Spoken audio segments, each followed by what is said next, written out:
સો એક વર્ષમાં ચેમ્બરમાં બહુ ઘણું મંથન થયું છે.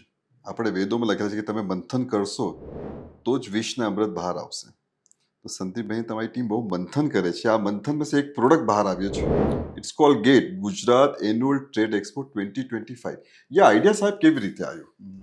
ગયા વર્ષે જે આખું વર્કિંગ મેં જોયું સિનિયર વાઇસ પ્રેસિડેન્ટ તરીકે, અને મને મોકો પણ મળ્યો as good as a president તરીકે કામ કરવાનું, કારણ અજયભાઈ પટેલ સાહેબે બિલકુલ ફ્રી હેન્ડ આપેલું. એમાં મેં જોયું કે ચેમ્બરને કોઈ સ્ટેન્ડ અલોન ઇવેન્ટ પોતાની કહેવાય એવી કોઈ ઇવેન્ટ થઈ નથી રહી. તો જ્યારે તમે નોડલ ચેમ્બર છો આખા ગુજરાતના, 75 યર્સ જૂનું આ ચેમ્બર છે, અને એ ચેમ્બર જ્યારે અનેક પ્રશ્ન રજૂ કરે છે ઇન્ડસ્ટ્રીના, તો એ ચેમ્બર પાસે કોઈ સ્ટેન્ડ અલોન ઇવેન્ટ જ નથી પોતાનું. જી. ઇવેન્ટ ક્રાફ્ટ કરવાના અમારા જે મોટિવ હતા અને જે રીતે અમારી વિચારસરણી હતી, એમાં આ ગેટનો જન્મ થયો.